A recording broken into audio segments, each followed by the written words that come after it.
சந்திக்கிறோம். நான் கொஞ்சம் தெலுங்கு கொஞ்சம் தமிழ் பேசுன நம்ம வெற்றி வேட்பாளர் எனக்கு அறிவுறுத்தினார். அதனால கொஞ்சம் தெலுங்குலயே சொல்றேன்.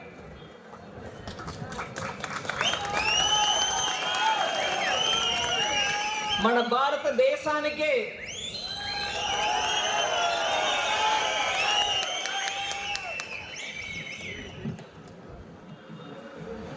మంచి ఒక గుర్తింపు తెచ్చిన భారతదేశం అంటే ఇలా ఉండాలి అనే రకంగా మన దేశాన్ని ఒక స్థాయికి తీసుకొచ్చిన మన ప్రధాని మోదీ మళ్ళీ ప్రైమ్ మినిస్టర్ రావాలంటే మనం ఎంతో ప్రయత్నం చేయాలి. పార్లమెంట్లో ఇవాళ ఆపోజిషన్ పార్టీ తరపు నుంచి ఎంపీ కూర్చుని ఉంటే వాళ్ళ వల్ల ఒక్క పని ఆవట్లేదు అనేది నిదర్శనం. మీ అందరికీ తెలుసు. ఆపోజిషన్ లో ఉండడం కారణంగా ఏం ఆవలేదు అని చెప్పడం కాదు, కానీ వీళ్ళు ఎప్పుడు ఏ విషయాలు కూడా మన తమిళనాడు ఓసు కృష్ణగిరి గురించి ఒక్క విషయమాన లేవెత్తారా నేను ప్రశ్నిస్తున్నాను. எதிர்கட்சியாக உள்ளட்டு இருக்கக்கூடிய காங்கிரஸ் கட்சியை சேர்ந்த அன்பர்கள், டிஎம்கே சேர்ந்த அன்பர்கள் பாராளுமன்றத்திலே கிருஷ்ணகிரியை பற்றியோ ஓசூரை பற்றியோ என்னென்ன விஷயங்கள் பாராளுமன்றத்தில் எழுப்பினார்கள் என்றது ஒரு பெரிய கேள்விக்குறி. ஆட்சியில் இருக்கக்கூடிய கட்சி பிஜேபி. எத்தனையோ எதிர்கட்சி ஆளுமையில் இருக்கக்கூடிய மாநிலங்கள்ல கூட பலவித ஸ்கீம் மூலமாக திட்டங்கள் மூலமாக மக்களுக்கு எத்தனையோ திட்டங்களை எடுத்துன்னு வந்து அவங்களுக்கு நல்லது பண்ணிருக்கு. நான் உதாரணத்துக்கு சொல்றேன். பிஎம் முத்ரா யோஜனா, அதாவது ஏழை எளியோருக்கு சின்ன சின்ன தொழில் பண்றவங்களுக்கு பேங்க் மூலமாக ஒரு கொலாட்ரல் இல்லாம, அதாவது ஒரு லோன் வேணும்னா பேப்பர் கொடுக்கணும், உங்க வீட்டு பத்திரத்தை கொடுக்கணும், இல்ல தங்கத்தை கொடுக்கணும், இல்ல வேற யாரோ வந்து கேரண்டி கையெழுத்து போடணும், இப்படியா இருக்கக்கூடிய அந்த நிலைமை இல்லாம மோடி ஐயாவே உங்களுக்கு கேரண்டி கொடுத்து பணம் உங்களுக்கு கொடுக்கறாங்க, குறைந்த வட்டியில கொடுக்கறாங்க, தொழில் பண்றது கொடுக்கறாங்க. நாடு முழுவதும் 27 லட்சம் கோடி ரூபாய் 47 கோடி மக்களுக்கு போய் சேர்ந்திருக்குன்னா கிருஷ்ணகிரி மாவட்டத்துக்கு மாத்திரம் 5427 கோடி ரூபாய் கிடைச்சிருக்கு. அதாவது 6.3 லட்சம் மக்களுக்கு, 6 லட்சத்துக்கு மேற்பட்ட நம்பர்ல கிருஷ்ணகிரியில் இருக்கக்கூடிய மக்களுக்கு பிஎம் முத்ரா லோன் மூலமாக லோன் கிடைச்சிருக்கு. அதாவது 10 லட்சம் சின்ன தொழில் பண்றவங்களுக்கான 10 லட்சத்துக்குரிய லோன். அது ஒரு உதாரணம் சொல்றேன். அதே மாதிரி ஸ்டாண்ட் அப் இந்தியா, சின்ன இன்னோவேட்டிவா ஸ்டார்ட் அப்ல பண்றாங்க பெரிய விஷயம். பெங்களூர்ல ஸ்டார்ட் அப்ல பண்ற நம்மளுடைய இளைஞர்கள் எத்தனையோ பிசினஸ் பண்றாங்க. அவங்க இன்னைக்கு உலகம் முழுவதும் போய் அவங்களுடைய திட்டங்கள், அவங்களோட ஐடியாஸ் காமிச்சு கொடுக்குறாங்க. அதுல அவங்களுக்கு வியாபாரம் பெருகுது, அவங்க தொழில் பெருகுது. அது ஒரு பெங்களூரோ இல்ல டெல்லியிலயோ தான் நடக்கும்ன்றது இல்லை. கிருஷ்ணகிரி போல சின்ன ஊர்கள்லயும் அவங்களுக்கு லோன் கொடுக்கப்படுறது. அந்த மாதிரி ஸ்டாண்ட் அப் லோன்ல 10 லட்சத்துல இருந்து 1 கோடி ரூபாய் வரைக்கும் லோனு ஒரு ஆளுக்கு கிடைக்குது. பட்டியல் இனத்து மக்களுக்கும் கிடைக்குது. அதுல 465 பேருக்கு கிருஷ்ணகிரி மாவட்டத்துல 60 கோடி ரூபாய் கிடைச்சிருக்கு. நான் வேணும்னே கொஞ்சம் டேட்டா கொடுக்குறேன், ஏன்னா உங்களுக்கு தெரியணும். நாடு முழுவதும் போய் இவங்க என்னெல்லாமோ பேசுறாங்களே தவிர அது நம்ம கிருஷ்ணகிரிக்கு என்ன இருக்குன்னு கேட்பீங்கன்றதுனால அந்த விவரங்களை எடுத்துட்டு வந்து உங்க முன்னாடி வச்சுட்டு கொஞ்சம் அரசியல் விஷயங்களை அப்போ பேசுறேன். அதே மாதிரி தெருவு ஓரத்துல வியாபாரம் பண்றவங்க, பூ விற்கிறாங்களோ, சின்ன இட்லி கடை வச்சிருக்காங்களோ, இல்ல தள்ளு வண்டியில வியாபாரம் பண்றாங்களோ, அந்த மக்களுக்கு கூட பண வசதி இருக்குமோ இல்லையோ அவங்களுக்கு தொழில் பண்றதுக்கு பேங்க் மூலமா ஏதாவது திட்டம் அறிவிக்க முடியுமா அப்படின்னு யோசிச்சு பிஎம் ஸ்வநிதி அப்படின்னு ஒரு தெருவோரத்துல வியாபாரம் பண்றவங்களுக்கு 50,000 வரைக்கும் அவங்களுக்கு கொடுக்குறோம். இல்லைன்னா அவங்க என்ன பண்றாங்க, காலையில போய் 100 ரூபாய் 1000 ரூபாய் கொடுக்கும்போது 900 ரூபாய் தான் கையில வருது. அந்த வட்டி கொடுத்தே அவங்களால வியாபாரத்தை நடத்த முடியாம, தலை தூக்க முடியாம கஷ்டப்பட்டு இருந்தாங்க. அந்த மாதிரி நிலைமையில இருக்கக்கூடிய மக்களுக்கு பேங்க் மூலமா சுலுவா 50,000 ரூபாய் வரைக்கும் லோன் கொடுத்து அவங்க தெரு ஓரத்துல வியாபாரம் நல்லா நடக்கணும்ன்றதுனால மோடி ஐயா அந்த திட்டத்தை எடுத்துட்டு வந்தார். அதுல 63 லட்சம் மக்கள் நாடு முழுவதும் அந்த ஸ்வநிதி திட்டத்தின் மூலமா பயனடைஞ்சிருக்காங்க. கிருஷ்ணகிரிக்கு ஏதாவது வந்துச்சா அப்படின்னு நம்ம மக்கள் கேட்பாங்க. நியாயமான கேள்வி. 4000 பேர் தெரு ஓரத்துல வியாபாரம் பண்றவங்க கிருஷ்ணகிரியில மாத்திரம் PM ஸ்வநிதி மூலமாக கடன் வழங்கப்பட்டு அவங்க தொழிலும் நல்லா வளர்ந்துட்டு வருது. அந்த மாதிரி ஒரு சின்ன சின்ன தெருவோரத்துல இருக்கிறவங்க கூட மறக்காம உதவி பண்ற தத்துவம் தான் பிரதமர் மோடி ஐயாவுடைய மனசு. ஏழைகள் எங்கேயுமே உணவு இல்லைன்னு கஷ்டப்படக்கூடாது அப்படின்றதுனாலதான் 80 கோடி மக்களுக்கு இன்னைக்கு தேதி வரைக்கும் வரப்போற 5 வருஷத்துக்கும் கூட 80 கோடி மக்களுக்கு ஃப்ரீயா கோதுமை அரிசி கொடுக்கறாங்க ரேஷன் கார்டு மூலமா. ஒரு பைசா நீங்க கொடுக்க தேவையில்லை. ரேஷன் கார்டு இருந்துச்சுன்னா உங்களுக்கு இலவசமா கிடைக்குது. அது இப்போ 2020 கோவிட் வந்ததுல இருந்து கொடுக்க ஆரம்பிச்சோம். வரப்போற 5 வருஷத்துக்கும் கொடுப்போம்னு ஆல்ரெடி பிரதமர் ஐயா சொல்லி வச்சிருக்காரு. ஏழைகள் அவங்க வீட்டுல சாப்பாட்டுக்கு கஷ்டப்படக்கூடாது. அவங்க வீட்டுல இருக்க பிள்ளைகள் வீட்டுக்கு வரும்போது ஒரு சோறு வடிச்சு போட முடியாத நிலைமையில எந்த ஒரு தாய்மாரும் இருக்கக்கூடாதுன்றதுனாலதான் அந்த திட்டம் எடுத்துட்டு வந்தது. இது தவிர ஏழைகளுக்கு பென்ஷன் கொடுக்க முடியுமா? அவங்களுக்கு 60 வயசான பிறகு அவங்க பண்ணிட்டு இருந்த சிறிய தொழில்கள் இனிமே அவங்களால பண்ண முடியாத நிலைமை வந்துச்சுன்னா அவங்க கையில எது கிடைக்கும் அப்படின்னா அவங்களுக்கு ஒரு பென்ஷன் திட்டத்தையும் எடுத்துட்டு வந்தாரு. 60 வயசு ஆன உடனே அவங்களுக்கு கிடைக்கும் அந்த பென்ஷன்றதுல 96,000, அதாவது 10,000 கொஞ்சம் 4,000 குறைச்சல் 96,000 பேருக்கு கிருஷ்ணகிரி மாவட்டத்துல பென்ஷன் திட்டம் மூலமா கிடைச்சிருக்கு.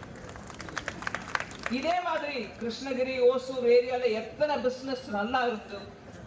கிருஷ்ணகிரி ஓசூர் ஏரியா பெங்களூருக்கு பக்கத்துல இருந்தாலும் குடிதண்ணிக்கு கஷ்டப்படுற ஒரு ஏரியா. ஒவ்வொரு வீட்லயும் பைப்பு மூலமா குழா மூலமா நீர் வரும் அப்படின்ற ஒரு திட்டம் ஒவ்வொரு வீட்டுக்கும் வரும்ன்ற அந்த திட்டத்துல நாடு முழுவதும் 11 கோடி மக்களுக்கு போய் சேர்ந்திருக்குன்னா அவங்க வீட்டுல பைப்பு. இங்க கிருஷ்ணகிரியில 2,75,000 பேருக்கு அவங்க வீட்டுக்கு குழாய் போய் சேர்ந்திருக்கு. தண்ணி வருது அந்த குழாய் மூலமா. இதை தவிர வீடு கட்டி கொடுக்கும் திட்டம், ஏழைகளுக்கு வீடு கட்டி கொடுக்கக்கூடிய அந்த திட்டத்தின் மூலமாக கிராமப்புற ஏரியாங்க கிருஷ்ணகிரி மாவட்டத்துல கிராமப்புறத்துல 18,600 பேருக்கு வீடுகள் கொடுக்கப்பட்டுள்ளன பிரதமர் ஐயா பேர்ல. அதே மாதிரி நகரப்புறத்துல 7,460 பேருக்கு வீடு கிடைச்சிருக்கு கிருஷ்ணகிரி மாவட்டத்துல மாத்திரமே. சோ மொத்தம் கிருஷ்ணகிரி கிராமப்புறம் நகரப்புறம் எல்லாத்தையும் சேர்த்தா 26,000 பேருக்கு வீடு கிடைச்சிருக்கு பிரதமர் திட்டத்தின் மூலமா. அதே மாதிரி 5 லட்சம் ரூபாய் ஒரு குடும்பத்துக்கு ஒரு வருஷத்துக்கு உடம்பு சரியில்லாம நோய்பட்டு ஹாஸ்பிட்டல்ல போய் வைத்தியம் பண்ணணும்னா பணம் இல்லாம கஷ்டப்படுற ஏழைகளுக்கு 5 லட்சம் ரூபாய் வரைக்கும் ஒரு ரூபாய் நீங்க ரூபாய் நோட்டா கொடுக்க வேணாம், ஒரு பேப்பரை காட்ட வேண்டாம். நான் இங்கதான் வசிக்கிறேன், எனக்கு கிருஷ்ணகிரி தான் என் ஊருன்னு சொல்ல தேவையில்லை. ஹாஸ்பிட்டல்ல போனீங்கன்னா உங்களுக்கு பேப்பர்லெஸ் கேஷ்லெஸ் அப்படின்னுவாங்க. பேப்பர் காட்ட வேண்டாம், பணம் கட்ட வேண்டாம், கையில இருந்து 5 லட்சம் ரூபாய் வரைக்கும் இலவச வசதி உங்களுக்கு ட்ரீட்மெண்ட் கிடைக்கும். அந்த ஆயுஷ்மான் பாரத் திட்டத்துல 64,000 கார்டு கிருஷ்ணகிரி ஒரு மாவட்டத்துக்கு மாத்திரம் கொடுக்கப்பட்டிருக்கு. 2.35 லட்சம் குடும்பங்கள் இதனால் ஆயுஷ்மான் பாரத் கையில கிடைக்கப்பட்டிருக்கு அவங்களுக்கு. இத மாதிரி இன்னும் நிறைய விஷயம் நான் சொல்ல விரும்புறேன். பட் மெயினா ப்ராஜெக்ட்ஸ் பத்தி நம்மளுடைய வெற்றி வேட்பாளர் நரசிம்மன் அவர்கள் சொன்னார்கள். அதுல நான் 2-3 விஷயத்தை உங்களுக்கு சொல்ல விரும்புறேன். ஜனவரி 24, 2024 ஃபவுண்டேஷன் ஸ்டோன் பிரதமர் ஐயா போட்டாருங்க.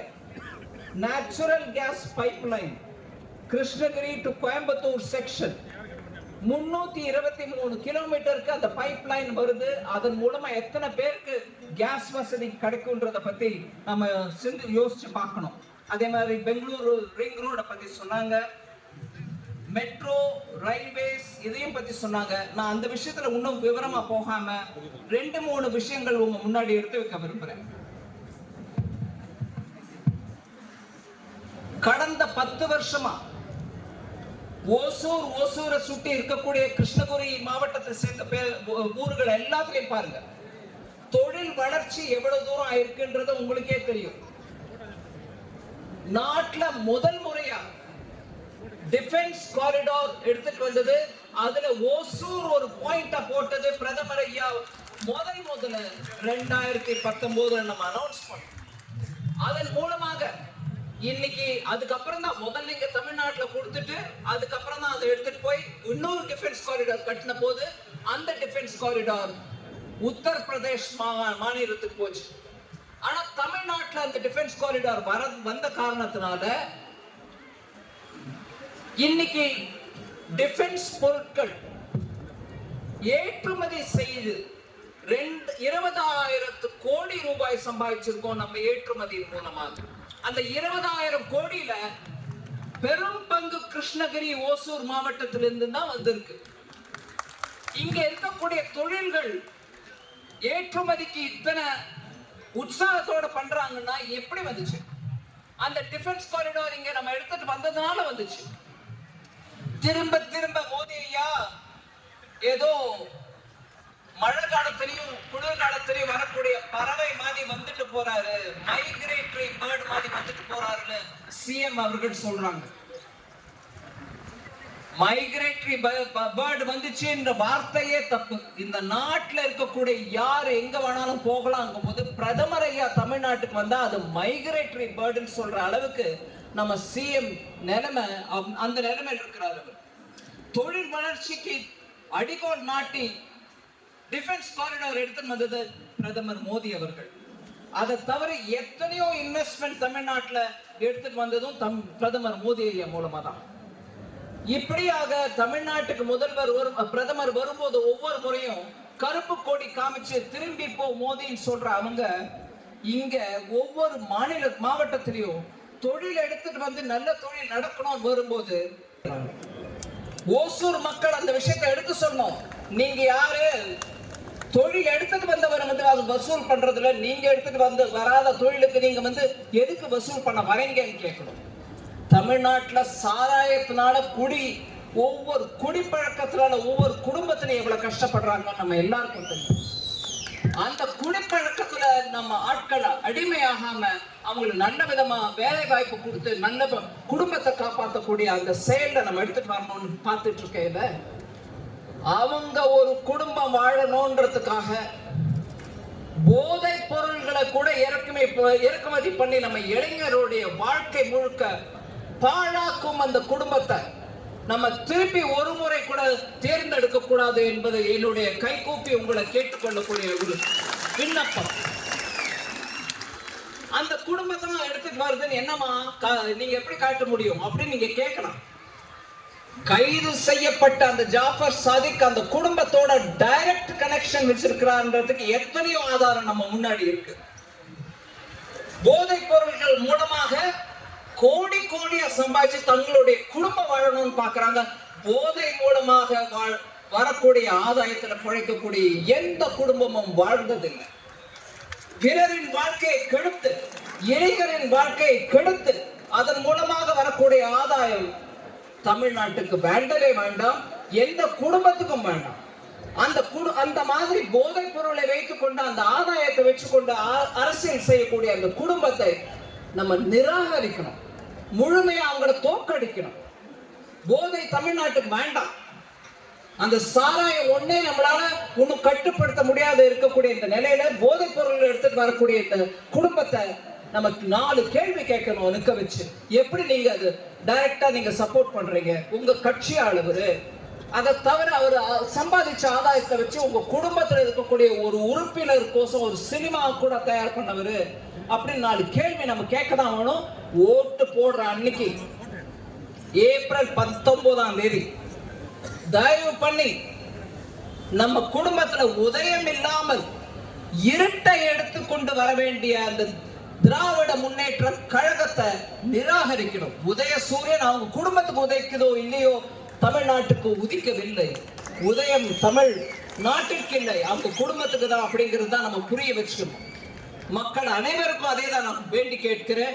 இந்த 10 ஆண்டுகள்ல ஏழை எளியோர்கள் ஒவ்வொருத்தரையும் ஞாபகம் வச்சுக்கிட்டு அவங்களுக்கு பலவிதமான திட்டங்கள் மூலமா வேலை வாய்ப்பு கொடுக்கறதுக்கும் சரி, அவங்களுக்கு குடும்பத்துல 4 பணம் கையில இருக்கணும்ன்ற அந்த நிலைமைக்கு பலவித திட்டங்கள் மூலமா எடுத்துட்டு வரக்கூடிய பிரதமர் மோடி ஐயா திரும்பி வர வேண்டியதுக்கு ஒவ்வொரு தொகுதியிலிருந்தும் அந்த தொகுதியை பத்தி பார்லிமெண்ட்ல வந்து கேள்வி கேட்டு அந்த தொகுதி விஷயங்களை எடுத்து சொல்லக்கூடிய ஒரு எம்பி பாராளுமன்ற உறுப்பினர் நம்ம அனைவருக்கும் தேவை. ஓசூருக்கு, கிருஷ்ணகிரிக்கு நம்ம வெற்றி வேட்பாளர் நரசிம்மன் அவர்களுக்கு உங்களுடைய ஆதரவை தர வேண்டும் என்று மிக பணிவன்புடன் கேட்டுக்கொள்கிறேன். வெயில்ல இருக்கீங்க நீங்க எல்லாரும். கிராமப்புறத்தில் இருக்கக்கூடிய நம்ம விவசாயிகள் வாழ்வு மலரணும். அதுக்கு விவசாயிகளுக்குரிய எல்லா விதமான சப்போர்ட்டும் வருஷத்துக்கு 6000 ரூபாய் ஒவ்வொரு குடும்பத்துக்கும் ஒரு விதமான நடுவரோ இல்ல யாரோ நம்ம கிட்ட கமிஷன் எடுத்துக்கக்கூடிய ஆளோ இல்லாம டைரக்டா உங்க அக்கௌண்ட்டுக்கு பணம் போகுது. இன்னும் விவசாயிகளுக்கு எத்தனையோ பண்ணிட்டு தான் இருக்கிறோம். நான் உதாரணத்துக்கு ஒரு முக்கியமா ஒரு விஷயம் சொல்ல விரும்புறேன். ஒரு மூட்டை யூரியாவோ ஃபர்டிலைசரோ இறக்குமதி, எல்லாமே இறக்குமதி தான் பண்றோம். இப்பதான் பீகார்லயும் ஜார்க்கண்ட்லயும் நம்மளே நம்மளுடைய ஃபர்டிலைசர் உரங்களை தயார் பண்ணணும் அப்படின்ட்டு அங்க ஃபேக்டரி திறக்கப்பட்டிருக்கு. முன்னாடி எப்போ இருந்துச்சு, 30 வருஷத்துக்கு முன்னாடி மூடிட்டாங்க. அதை திருப்பி நம்ம அந்த உற்பத்தி நிலைக்கு எடுத்துட்டு வந்து உற்பத்தி தொடக்க வச்சிருக்கோம். 3 வருஷத்துக்கு முன்னாடி நடந்த ஒரு கதையை சொல்றேன் உங்களுக்கு. முக்கியமாக விவசாயிகளுக்கு ஒரு மூட்டை ஃபர்டிலைசர் இறக்குமதி பண்ணா 3000 ரூபாய் செலவாகுது. அப்போ விலைவாசி ஜாஸ்தி ஆயிடுச்சு, அந்த கோவிட் காரணமாக, அந்த தொற்று நோயின் காரணமாக. ஆனா அப்பவும் என்னை கூப்பிட்டு பிரதமர் ஐயா சொன்னார், அது 3000 ஆனாலும் சரி 5000 ஆனாலும் சரி அதை இறக்குமதி பண்ணு. ஆனா இப்ப கொடுக்குற அதே 300 ரூபாயோ 298 ரூபாயோ அதே விலைக்கு தான் நம்ம விற்போம். அதனால வரக்கூடிய நஷ்டமோ இல்ல அதனால வரக்கூடிய விலை உயர்வோ மத்திய அரசின் மேலதான் இருக்குமே தவிர விவசாயிக்கு போகாதது. நீங்க 3000 ஆனாலும் சரி 5000 ஆனாலும் சரி அப்படியே இறக்குமதி பண்ண வேண்டியதுதான். விவசாயிக்கு இப்ப நடக்கிற அதே விலை 298 ரூபாய்க்கு தான் அந்த மூட்டையை கொடுக்கணும்னு சொல்லி கட்டாயப்படுத்தினார். விவசாயி மேல பாரம் வரக்கூடாதுன்றதுனால திட்டமா சொன்ன ஒரு உத்தரவு. அதுல இருந்தே நம்ம புரிஞ்சுக்கணும் இந்த நாட்டு விவசாயி மேல பிரதமர் ஐயாக்கு இருக்கக்கூடிய மதிப்பும் மரியாதை. அதே மாதிரி 4 వర్గங்களை தான் நம்ம பார்க்கணும். ఇది నాకు కావాలనే తెలుగును చెప్తాను. ఈ దేశం ముందుకు వెళ్ళాలంటే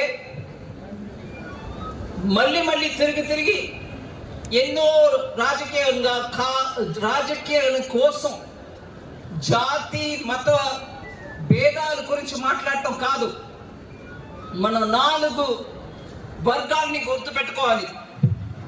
పేదవాళ్ళు, రైతులు, మహిళలు, యువకులు, ఈ 4 వర్గాలకి మనం ఏ పని అయినా చేస్తే దాంట్లో ఉన్నటువంటి అన్ని కులాలు